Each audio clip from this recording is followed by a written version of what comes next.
Hey, how's it going? Dave 2D here. So Microsoft launched their Surface laptop the other day, and I think it's a really cool product. I'm personally very interested in it. I think it looks awesome. I think they're going to sell lots of them.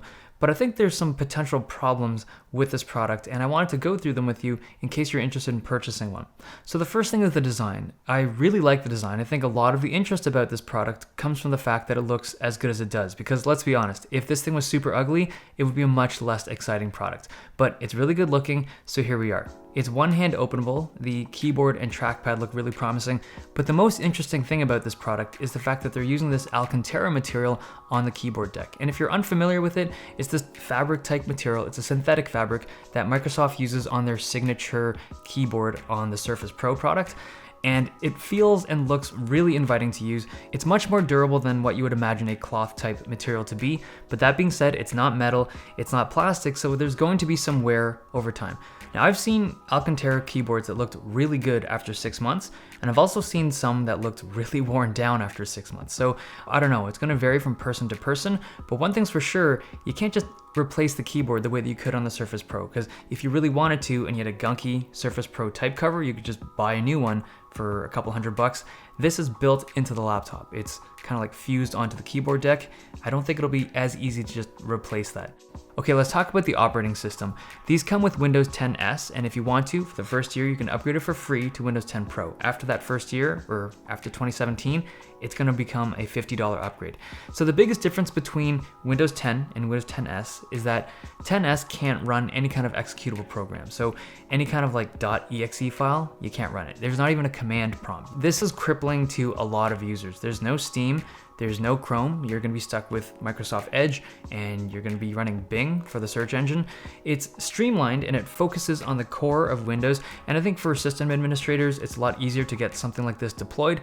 And for the user, you're getting better battery life, you're getting a faster experience, like a more optimized experience, but it's a very limited experience. So if you're using just regular applications that you're used to, you're gonna have to upgrade to Windows 10 Pro.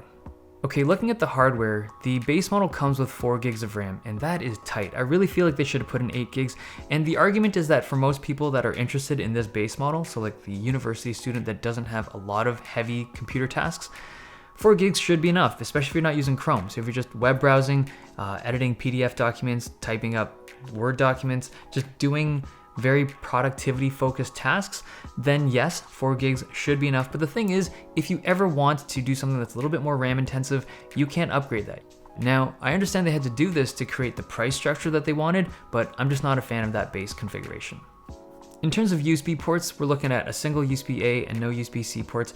And the thought process behind that is that right now, their target demographic of students is a predominantly USB-A market. So thumb drives, external hard drives, mice, they're just all type A. And I understand that, but this is a device that's supposed to last multiple years. So you won't be upgrading this thing, or you won't even think about upgrading this thing for like 2, 3, maybe 5 years. And in that amount of time, USB-C will be everywhere. Why not give it to them now so that people have access to universal charging, to universal display outputs? It's so weird that they're using USB-A, and they even had USB-C ports on prototypes. We were so close. Okay, next up is pricing. Even the base Surface laptop isn't meant for high school or grade school kids. It's meant for university students and up. And when I'm looking at pricing, that base model feels a little expensive. And I understand there's a premium with the awesome build quality, the design, the amazing screen, the material choices, and it's very nice looking. But in 2017, you're just not getting good long-term value with 4 gigs of RAM. The mid and top tier models seem to be priced well, or at least in line with the competitors. It's just the base model that I'm concerned about. But one thing to note, if you are a student, you're able to apply your student discount to these. You're gonna get about 10% off. So the base model is at $900 US. The display panels are awesome, with basically 100% sRGB gamut, and they're all individually calibrated at the factory for color accuracy.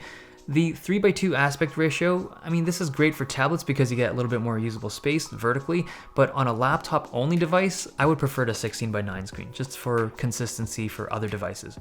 More importantly though, even though the screen supports the Surface Pen, writing or drawing on a vertical surface like a laptop screen is not an enjoyable experience. During the presentation, Panos had to hold the screen to annotate on it, but I feel like this product wasn't designed around using it with a Surface Pen. If you want to write or draw frequently, I would get a Surface Book or a Surface Pro instead.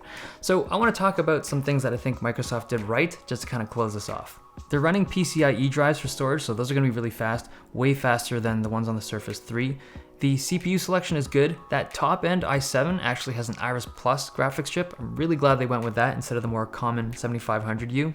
The battery looks promising. They're claiming 14.5 hours running Windows 10s, I'm assuming, but the way that I use my computer, it's probably gonna be 10, 11 hours, which is still really long. Overall, I think this is a great product. Despite having a couple concerns, I think Microsoft did a really good job on this thing. So I will be doing a full review when I get the unit in. If there's stuff that you guys want me to kind of take a look at in particular, let me know. I'm gonna be spending more time in the comments section of this video just because I know a lot of you guys are students and you might have an opinion. I'd love to talk to you guys about it. Let me know, questions, comments. I'm gonna be down there for quite a bit in this video. Hope you guys enjoyed this. Thumbs if you liked it, subs if you loved it. I'll see you guys next time.